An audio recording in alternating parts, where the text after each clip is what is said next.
Hello guys, तो स्वागत है आप सभी का आपकी अपने न्यूटन केमिस्ट्री क्लासेस में। तो आज हम जो बात करने वाले हैं वो बात करेंगे अपने वेपर प्रेशर पे। तो इसका जो लास्ट वीडियो जो बनाया था, इससे जो मतलब पहले वाली वीडियो में हम ऑलरेडी हेनरी लॉ जो है उसे हम कवर अप कर चुके थे कम्प्लीटली। ठीक है, तो हेनरी लॉ क्या था वो हमने देख ली थी, उसकी एप्लीकेशन क्या थी वो भी देख लिए थे, और इसकी लिमिटेशन क्या थी वो भी हमने देख ली थी। मतलब यह कंप्लीट हेनरी लॉ हमको कंप्लीट कर चुके थे। देन अब हम आगे बात करेंगे अपने प्रेशर पे। ठीक है, और प्रेशर कौन सा है? वेपर प्रेशर है। तो वेपर प्रेशर क्या है? यानी कि वेपर के द्वारा जो प्रेशर एग्जर्ट किया जाता है उसे बोलेंगे वेपर प्रेशर। तुम्हारे पास एक वेसल है, क्लोज वेसल है, उसके अंदर तुमने कोई लिक्विड भरा हुआ है।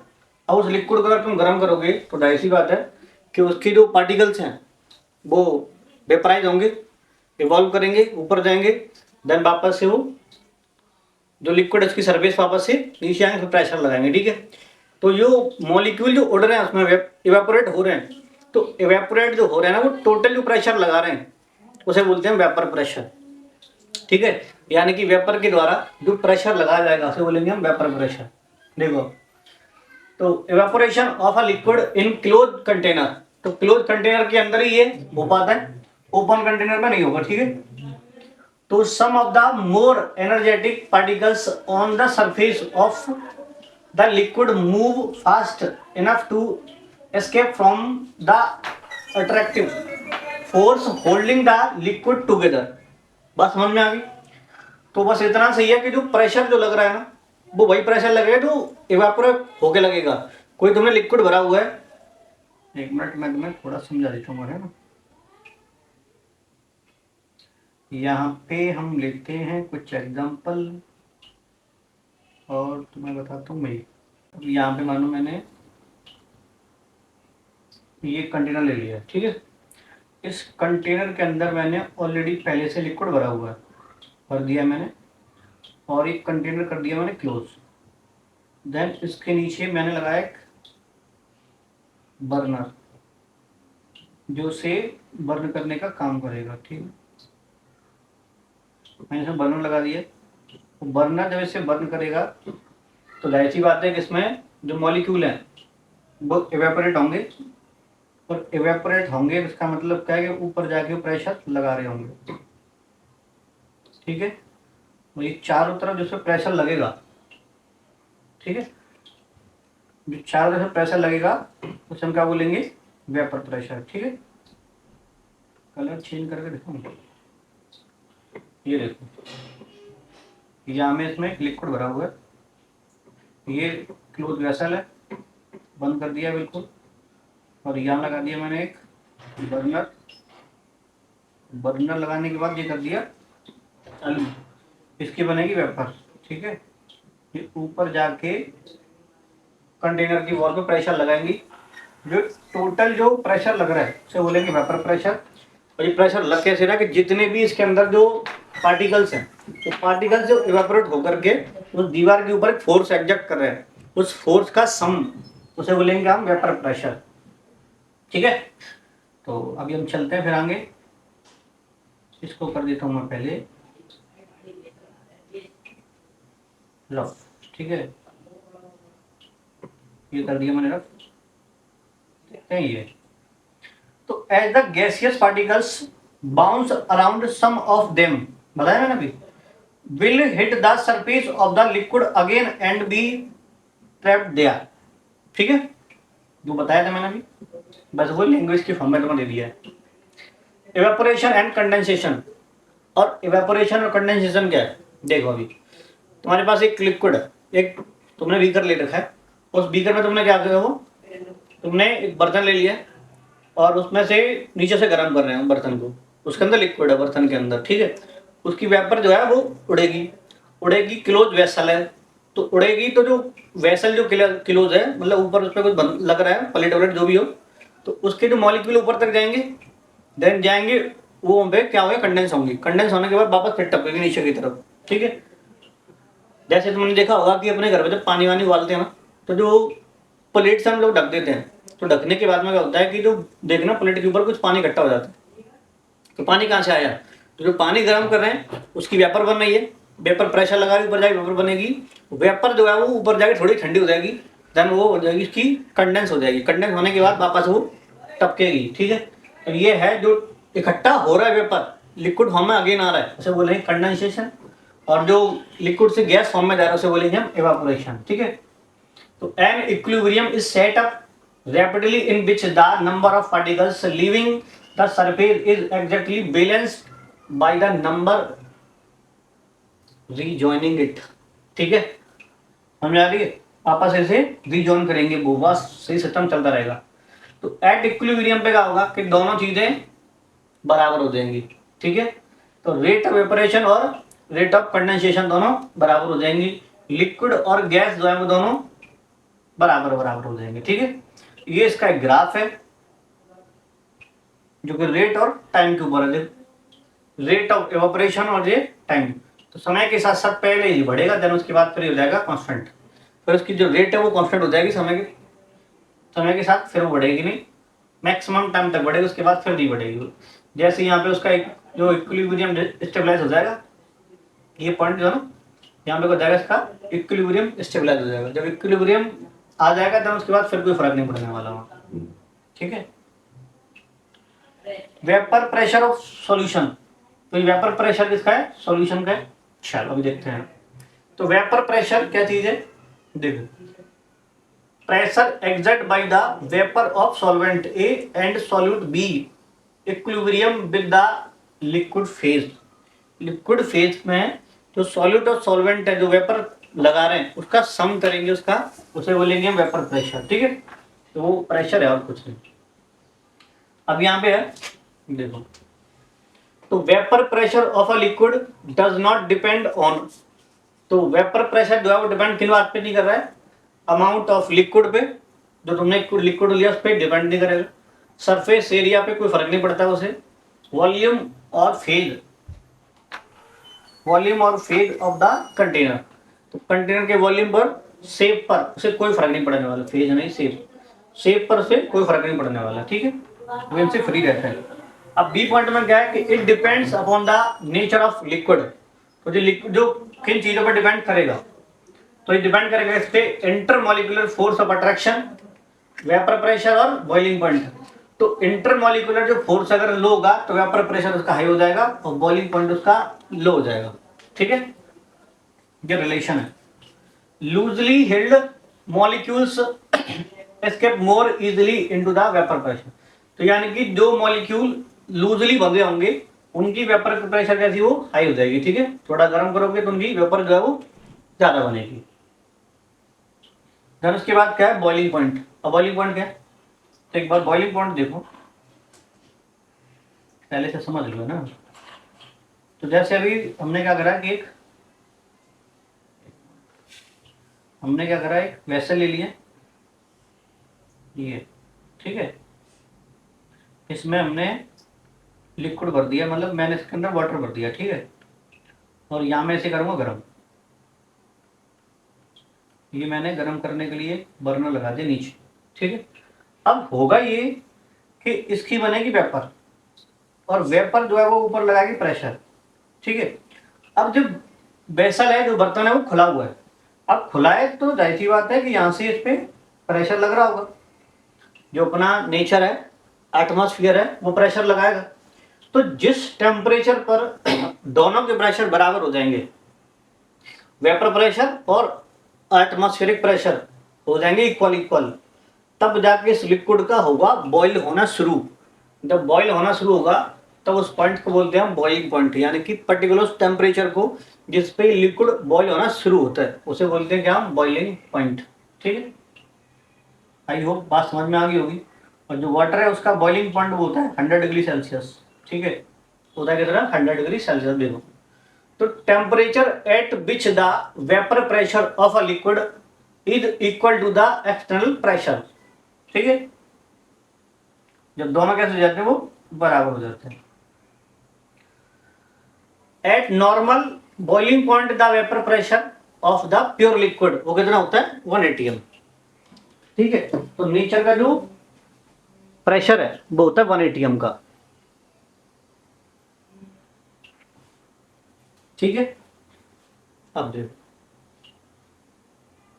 रिलेटिव ह्यूमिडिटी, अब ये क्या चीज है, ये होती है partial pressure of H2 vapour at given temperature और upon vapour pressure of H2 at same temperature. ठीक है, तो यानी कि जो गिवन टेम्परेचर उस पे और जो सेम टेम्परेचर वो उसके ऊपर है। ठीक है, इनटू कर देंगे इसका 100 और निकल आएगी ह्यूमिडिटी, रिलेटिव ह्यूमिडिटी। तो पार्शियल प्रेशर है H2O का, कब है ये, गिवन टेम्परेचर, और ये वेपर प्रेशर है ऑफ, जी वेपर प्रेशर और ये पार्शियल प्रेशर। ठीक है, इनटू इसका 100 करके तुम्हारा आंसर आ जाएगा। अब देखा हमने a gas or gaseous mixture is said to be saturated with the vapor of liquid if the partial pressure of the liquid vapors is equal to its saturated। यहाँ पे H2O L मतलब liquid form में और यहाँ मतलब gas form में है, और ये बराबर होंगे कब, जो इसकी डेल्टा एच अगर जीरो से अगर ज्यादा है। डेल्टा एच का मतलब क्या होता है, एंथैल्पी, 11 में पढ़ा होगा शायद। ठीक है, तो यहाँ ये स्टेटमेंट है, कुछ अच्छे से पढ़ लेना, कुछ है नहीं इसमें। चलो अभी ये भी तुम्हारे काम का नहीं है, ये देखो डायग्राम। ठीक है, यहाँ से आ रहा है तुम्हारे काम की चीज, ये Raoult's law. It is very very most important, याद रखना, एग्जाम में आते ही आता पक्का। In the solution of volatile liquid, the partial pressure हो गया, liquid the partial vapor pressure of each component in directly proportional to mole fraction।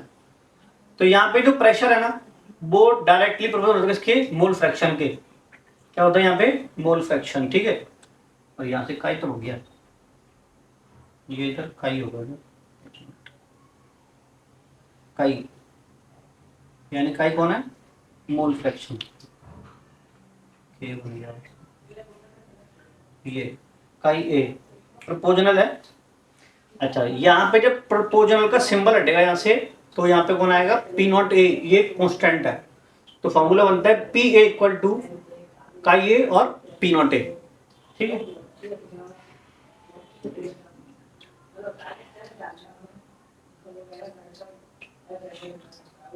तो यहाँ पे पी ए कौन है, partial pressure, partial vapour pressure of component ए का यहाँ पे कौन है, ये पार्शियल वेपर प्रेशर है, और ये कई यहाँ पे लगा दो यार, मैं लगा देता हूँ,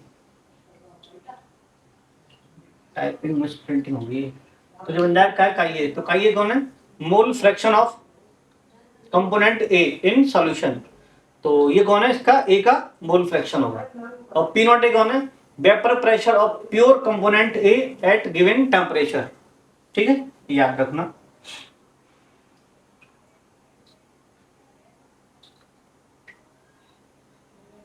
for binary solution of A and B, तो बाइनरी सोल्यूशन क्या होते हैं, मैं तुम पहली वीडियो में बताया था, अगर तुमने देखी है तो तुम्हें पता होगा फिर बाइनरी सोल्यूशन क्या होते हैं। अगर नहीं देखा है ना तो जरूर जाकर के देख लेना ध्यान से, अच्छे से, जिससे तुम्हें डाउट बचे ना। ठीक है,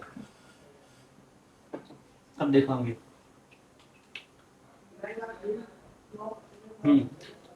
तो अब तुम्हारे पास सोल्यूशन कौन सा, बाइनरी सोल्यूशन है, तो इसके लिए पी ए, अभी तो बताया था मैंने, काई ए पी नॉट ए, ऐसे सेम हो जाएगा पी बी के लिए, तो काई बी और पी नॉट बी बिल्कुल सेम है, ए कंपोनेंट के लिए ये और बी कंपोनेंट के लिए ये। तो टोटल प्रेशर दोनों का ऐड कर देंगे, पी और पी बी। अब पी ए और पी बी की वैल्यू हम यहाँ से रख देंगे, तो जो P not A chi A plus chi B P not B. ठीक है, ये बन गया, तो ये बन गया टोटल प्रेशर तुम्हारे पास। अब एक बार ये ग्राफ देख लो, तो ये पूरा ग्राफ है, कंटेनर ले रखा है हमने, क्लोज है यहाँ पे ए के जे मॉलिक्यूल और जे बी के मॉलिक्यूल, यहाँ पे जो टोटल है सम ए और बी, और जो मोल फ्रैक्शन इसके काई और काई बी। ठीक है, अब देखो, तो solution which obey Raoult's law over the entire range of concentration are called ideal solution. जो राउल्ट लॉ, जो एंटायर यानी कि रेंज में अगर आता है, और जो राउल्ट लॉ का मतलब जो राउट लॉ उसका अगर ओबे करते हैं, मतलब उसका पालन करते हैं, जो भी सोल्यूशन है उन्हें बोलते हैं फिर हम आइडियल सोल्यूशन, और अगर नहीं करेंगे तो उन्हें बोलेंगे नॉन आइडियल सोल्यूशन। तो relation between total pressure versus mole fraction, तो ये उसका देख रिलेशन है। तो यहाँ पे देखो PT इक्वल टू, ये फॉर्मूला मैंने बताया तभी, यहाँ पे काई ए प्लस काई बी होता है, इसका होता है सम 1, ठीक है। दोनों का ऐड जब करेंगे वो होता है इसका 1। तो यहाँ पे क्या है इसका काई ए और काई बी, काई ए प्लस काई बी, इसका बनता है सम ए, ठीक है। इसको ठीक कर लेना, यहाँ पे मिसप्रिंटिंग हो गई है, ठीक है। तो अब PT इक्वल टू यहाँ रख देंगे उसका फॉर्मूला दोनों का मिला करके, इसको कर तुम रफ फिलहाल तो देखो अभी ध्यान से, ये फॉर्मूला अपने पास वो यहाँ पे आके शिफ्ट हो चुका है, ठीक है। दोनों का ऐड कर दिया हमने, ये दिख रहा है ये वाला। तो इसमें से हमने काई बी जो है वो कॉमन ले दिया, सॉरी काई ए इसे कॉमन ले देंगे। अब कॉमन कैसे आया, तो यहाँ पे जो है ना काई बी इसे कर देंगे 1 माइनस काई ए, काई बी जो है 1 माइनस काई हो जाएगा क्योंकि दोनों का सम 1 होता है, इसीलिए और काई आ जाएगा यहाँ से कॉमन। तो काई ए कॉमन आने के बाद फॉर्मूला बन जाएगा ये तुम्हारे पास। तो PT equal to P not A minus P B, काई A plus P not B. याद रखना फॉर्मूला इंपोर्टेंट है, सवाल आते हैं, ध्यान रखना, न्यूमेरिकल आते हैं इससे। तो this represented equation of a straight line of PT versus काई ए। तो यहाँ पे ग्राफ है उसका, दिख रहा है ये PV काई ए ना रखा है, इधर पी नॉट ए ले रखा है और इधर काई ए ले रखा है, ठीक है। तो यहाँ पे काई ए का जो मोल फ्रैक्शन है वो 0 है और यहाँ पे किसका इसका वो 1 है, ठीक है। अब यहाँ एक बात देखो, तो जो काई बी है वो इसका यहाँ 0 हो रहा है और देन इसका ये, दोनों को जब मिलाएंगे प्लॉट करेंगे इसका प्रेशर का, तो हमें एक स्ट्रेट लाइन मिलेगी यहाँ पे, ठीक है। यहाँ देखो अगर पी नॉट ए ज्यादा है PV की तुलना में, तो A is more volatile than B, ठीक है। A क्या है वॉलेटाइल ज्यादा है B की रेस्पेक्ट में। तो यहाँ पे क्या होगा, तो vapour pressure of A greater than vapour pressure of B, ठीक है। कंपोजिशन ऑफ वेपर फेस, ठीक है। ये कुछ और नहीं वहीं से बनाया गया, अभी कराया था वही है, कुछ और नहीं है, ठीक है। चलो आगे चलते हैं।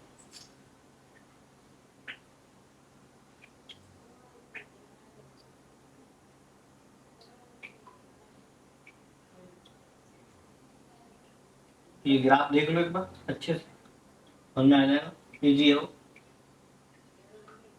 ठीक है।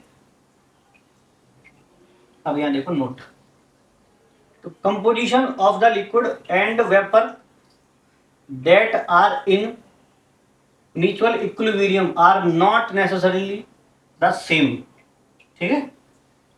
देन सेकंड नोट इसका ध्यान रखना, the vapour will be richer in the more volatile component if the mole fraction of components in liquid phase in comparable, ठीक है।